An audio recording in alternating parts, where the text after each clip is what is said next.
Fabrizio Romano post করেছে, Marca বলেছেন the dream target for Real Madrid in midfield is Alexis MacAllister. এখানে অবশ্য আপনার বাংলা অনুবাদ আছে, মিডফিল্ডে রিয়াল মাদ্রিদের স্বপ্নের লক্ষ্য হলো অ্যালেক্সিস ম্যাকঅ্যালিস্টার। এখানে আমার প্রশ্নটা হচ্ছে এদিকে, এখানে রিয়াল মাদ্রিদের স্বপ্নের লক্ষ্য অ্যালেক্সিস ম্যাকঅ্যালিস্টার নাকি অ্যালেক্সিস ম্যাকঅ্যালিস্টারের স্বপ্নের লক্ষ্য রিয়াল মাদ্রিদ? বর্তমানে রিয়াল মাদ্রিদের মিডফিল্ডের স্বপ্নের লক্ষ্য হচ্ছে অ্যালেক্সিস ম্যাকঅ্যালিস্টার। বুঝেন নাই? তাদের স্বপ্নের মতো চাওয়া যে আমরা ম্যাকঅ্যালিস্টারকে আমাদের মিডফিল্ডে। এইটা একদম ভুয়া নিউজ ভাই, একবারে ভুয়া নিউজ। মার্কা আর ফ্যাব্রিজিও রোমানো হচ্ছে পাগল। রিয়াল মাদ্রিদের স্বপ্নের লক্ষ্য আর্জেন্টাইন মিডফিল্ডার ম্যাকঅ্যালিস্টার হতে যাবে কি জন্য? রিয়াল মাদ্রিদ তো আর্জেন্টাইন প্লেয়ারদের পাত্তাই দেয় না, রিয়াল মাদ্রিদ তো আর্জেন্টাইন প্লেয়ারদের খেলতেই নেয় না। আর বিশেষভাবে রিয়াল মাদ্রিদ শুধু অন্যান্য দেশের প্লেয়ারদের বেশি সম্মান করে, তাদেরকে টার্গেট করে, তাদেরকে সাইন আপ। এখানে ভাই এই নিউজটা আমার কাছে একদম বকস মনে হচ্ছে। এই ম্যাকঅ্যালিস্টার আর্জেন্টাইন মিডফিল্ডার, সে রিয়াল মাদ্রিদের স্বপ্ন হবে কি জন্য?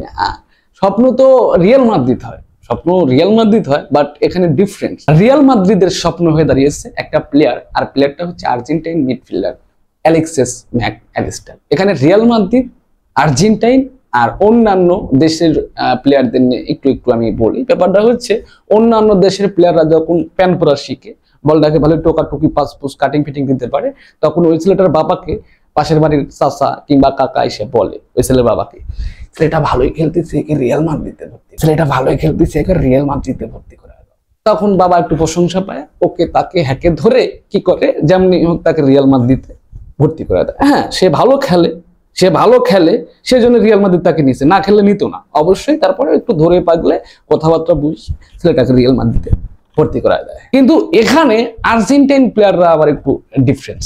তাদের মনে করেন যে ওই কারোর পিছনে ঘুরে না, কোনো ক্লাবের পিছনে যায় ওকে তাকে ধরতেছে না, তারা খেলতে খেলতে কোচের নজরে, ক্লাবের নজরে এসে পড়ে এবং দেখে যে সে তো শুধু ভালো খেলে না, সে গেট রেস্ট, এবং তাকে স্বপ্ন বলে মেনে তাকে পাওয়ার জন্য মরিয়া হয়ে যায়। আর এইটাই হচ্ছে আর্জেন্টাইন প্লেয়ার। এই যে শোনা যায় রিয়াল মাদ্রিদ হয়ে খেলতেছে, ওই দেশের ওই তারকা কাঁপায় ফেলতেছে, সেই দেশেরই আর এক তারকা ফাটায় ফেলতেছে, বুঝছেন? ফাটায় ফেলতেছে। তো তারা এখন পর্যন্ত আর্জেন্টিনার 14 বিশ্বকাপে যার গোলের মিসের কারণে বিশ্বকাপ পায়নি, হিগুয়েইন, সেই হিগুয়েইনের গোলের আশেপাশে, শত দূরের কথা, আশেপাশে যাওয়ারই এখনো ক্ষমতা হয় নাই। এগুলো আর্জেন্টাইন প্লেয়ার ভাই, যেটা করে গেছে সেগুলো ছোঁয়ার মতো অন্যান্য দেশের এখনো পর্যন্ত অতটুকু হয়ে ওঠে নাই। সবশেষে আর্জেন্টাইন প্লেয়াররা ওই যে স্বপ্ন, তারা লিখে দিচ্ছে আর্জেন্টাইন প্লেয়াররা স্বপ্ন। হ্যাঁ, স্বপ্নের মতনই এই যে আলভারেজকে খুঁজতেছে বার্সা,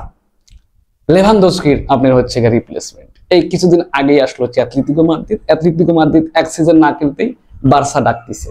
বার্সার পরে আবার কোন ক্লাব, আর কি বড় ক্লাব আছে, হারকিন লাগায় খুঁজতেছে আলভারেজকে, লেভানডস্কির আপনার হচ্ছে রিপ্লেসমেন্ট। এই যে এনজো ফার্নান্দেজ, ইংলিশ প্রিমিয়ার লিগের সবচেয়ে দামি মিডফিল্ডার, গোলও করে।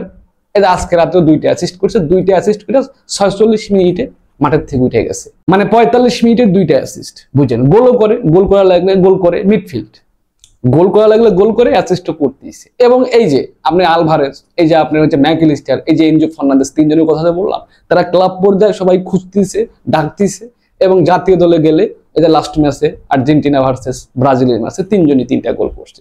যেমন তারা ক্লাব পর্যায়ে, তেমন তারা জাতীয় দলে ওই অন্যদের মতো আপনার হচ্ছে ক্লাব পর্যায়ে হুলুলুলু করতেছে, জাতীয় দলে ফাঁকা। কিন্তু আর্জেন্টাইন প্লেয়ার এমন না, আর্জেন্টিনা প্লেয়ার হচ্ছে জাতীয় দলে যেমন খেলবে ঠিক ক্লাব পর্যায়ে তেমনটাই খেলবে, আবার ক্লাব পর্যায়ে যেমন খেলবে মাঝে মাঝে আবার জাতীয় দলে আসলে পাগলা হয়ে যায়। দেখেনি তো সবশেষে পাই আর্জেন্টাইন প্লেয়াররা কিন্তু খুব একটা বলে না যে ওই ক্লাব সেই ক্লাব আমাদের স্বপ্ন, কারণ আর্জেন্টাইন প্লেয়াররা জানে যে আমরাই ক্লাবগুলোর স্বপ্ন।